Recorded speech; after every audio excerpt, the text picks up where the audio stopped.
Donc, on est à la fin du 10e jour. Donc, on est pile à la moitié du défi. Et ça y est, on a les premières choses qui arrivent, les premières choses intéressantes. En fait, on a déjà configuré le chat IA qui est capable de faire des choses. Et donc là, quand je lui ai écrit, il me répond. Je ne sais pas s'il peut déjà ajouter des chantiers. Ajoute un client. Le client. euh, tiens, j'ai normalement dans mes téléchargements quelque chose qui est intéressant. Téléchargement. Voilà, si c'est lire un fichier comme ça. Non, mais on peut pas mettre des fichiers. Donc il y aura encore des améliorations à faire. Mais si je lui mets ça, est-ce qu'il est capable de me rentrer un client? Parce que tout à l'heure, j'ai vu que... Parfait, je vais créer le client. Donc là, voilà, il y a des bugs d'interface. Non, dadada. Donc il arrive quand même à comprendre ce qu'il y a et puis ça va à 100 à l'heure. Franchement, je trouve que c'est dingue. Là, évidemment, il va falloir lui dire que là, ça va pas, que la scroll bar, elle doit être que sur le chat. Le chat, faudra le mettre au milieu. Et puis ça, est-ce qu'on est obligé de l'avoir? Ça m'étonnerait. Mais quand même, le chat IA est là, il fonctionne. Par quoi on passe pour arriver à ce résultat? Alors, avant ça, j'aimerais voir si ça s'enregistre dans la base de données. Donc, je vais faire une petite manip. Je vais faire une petite manip. Je vais relancer Prisma. Donc, Prisma, c'est pour voir ma base de données. Est-ce qu'il m'a rentré un client là? Non, client, j'ai rien. Mais bon, c'est peut-être normal. Est-ce que j'ai quelque chose dans Organization? J'en ai deux. Pourquoi j'en ai deux? Ouais, j'ai fait deux organisations. Je sais pas pourquoi.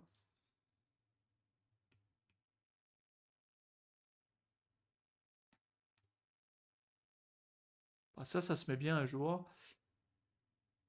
Là. Bon, ok. Bon, de toute façon, on va s'arrêter là. Euh, bah, je dis on va s'arrêter là, mais dans... Bah, excusez-moi, là j'ai bossé depuis un moment, je suis un peu perdu. Mais du coup, euh, aujourd'hui, donc on a implémenté les fonctionnalités. Alors, comment ça s'est passé? En gros, pour chaque fonctionnalité, j'ai fait, bah, comme ça, on va reprendre ce chat. J'ai lancé une commande particulière. Ah là, ça remonte pas jusqu'en haut, je sais pas pourquoi. Mais en gros, j'ai lancé la commande Apex. En fait, c'est un workflow qui va faire la tâche qu'on lui demande. Et en plus de ça, il va vérifier, s'auto-challenger, faire des tests, etc. Donc en fait, il va reproduire le comportement d'un bon développeur qui suit les bonnes pratiques. Et en fait, à chaque fois, je lui donne une tâche. Donc là, c'était la dernière, la tâche 5, chat UI interface. Avant ça, il a fait le chat API endpoint. Avant ça, le agent IA tools. Avant ça, le agent IA foundation, database, etc. Donc là, j'ai pas pu voir vraiment le résultat de tout ce qu'il a fait. J'ai pu voir vraiment que quand il a fait l'interface. Et donc là, on en est là. Et l'étape d'après, c'est client management. Donc là, c'est normal si je ne peux pas rentrer des clients.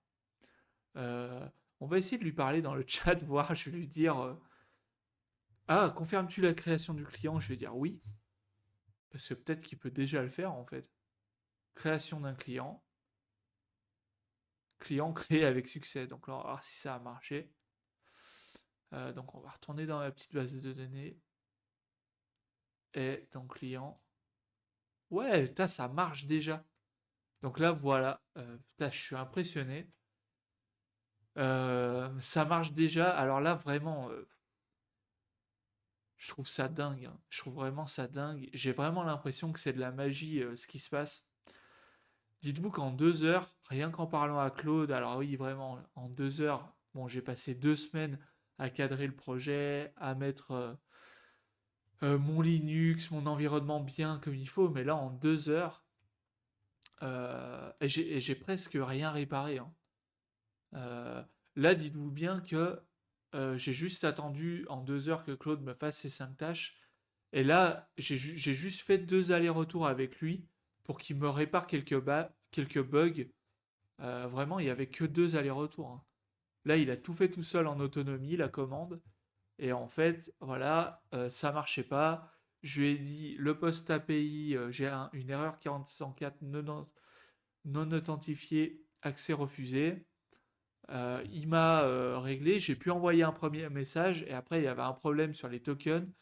Euh, ça me bloquait en fait. Après le premier message, il me disait déjà que j'avais atteint ma limite de tokens parce que en fait il regardait vraiment les tokens consommés plutôt que le nombre de messages envoyés. Et donc ça marchait pas. Et là maintenant, j'ai un truc qui est déjà capable de marcher quoi. C'est dingue, hein. Là, je pourrais lui dire crée-moi un autre client ou donne-moi le numéro de. On va actualiser. On va voir, hein, peut-être ça va pas marcher. Mais quel est le client? Quel est le numéro de téléphone de Vincent ACMR? On va voir s'il est capable de chercher ça. Ah, accès refusé, non authentifié. Donc là, j'ai une erreur. Pourquoi? Je sais pas. On va lui demander. Hop.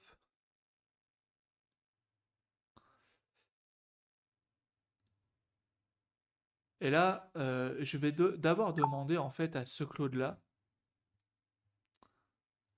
C'est bon, ça marche. Alors là, parce que.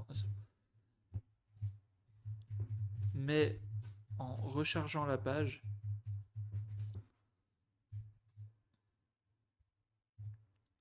Alors je vais lui donner le contexte. Alors, c'est bon, ça marche.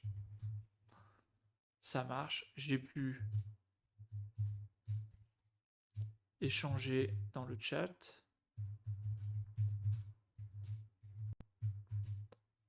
Enregistrer un client via le chat. Et quand j'ai rechargé la page,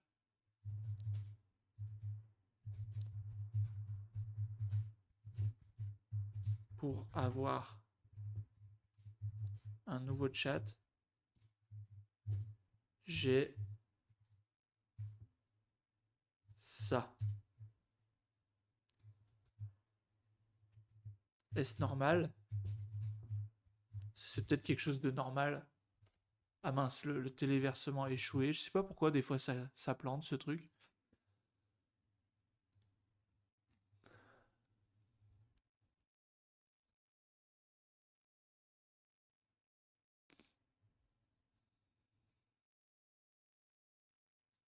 Donc en fait, je parle pas directement à Claude. Je demande toujours à. C'est le bug, hein, n'est pas encore chargé au premier render, le slug machin. Voilà. Dis à Claude après chargement. Voilà. Donc là, il me détaille exactement. Je vais balancer ça dans mon Claude et donc on va voir si on arrive à corriger un bug. Comme ça fait un bon exemple. Je retourne dans mon Claude et je lui colle ça. Alors là, j'arrive aux limites de mon contexte. Oula, qu'est-ce qu'il me dit? Uncommit change. Je sais pas ce qu'il me dit là. Euh,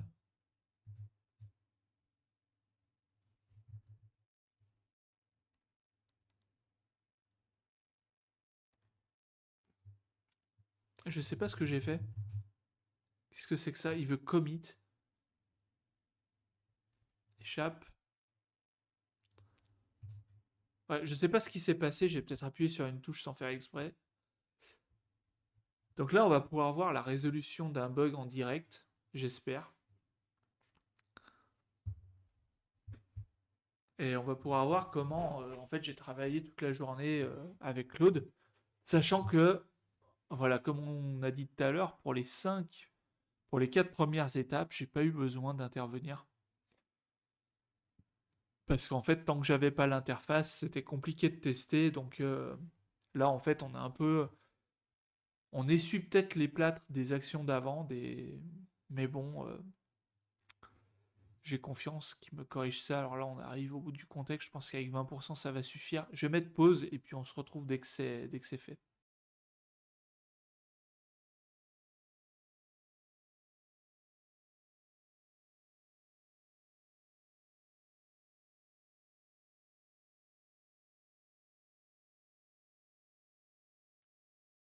Putain, j'avais le micro éteint.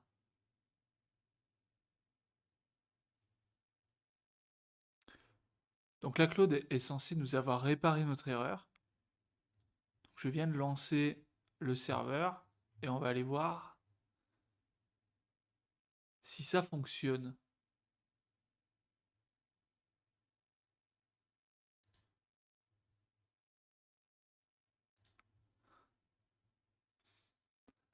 C'est quoi le tel de Vincent d'ACMR? Je vais chercher les informations pour le client ACMR. Aucun client trouvé avec ACMR. Peux-tu me donner plus de détails? Euh... Oui, je peux te donner plus de détails. Il n'y a qu'un client.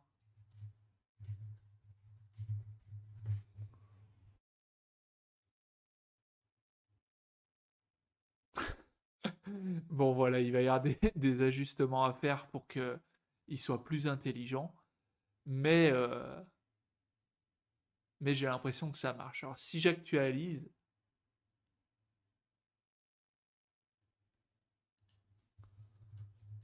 c'est quoi le nom du seul client qu'on a?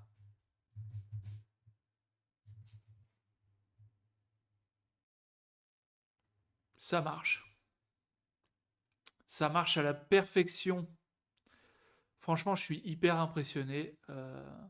Ça sent bon pour la suite. Et c'est vrai que comparé au temps de développement que j'avais quand j'utilisais un outil comme WeWeb, qui est un outil rapide, hein, qui est pourtant un outil rapide pour développer, là c'est vraiment dingue. Hein, je trouve que c'est vraiment dingue. Regarde ça, il nous sort tout. Euh, c'est super. Vraiment, on finit la semaine sur une note positive.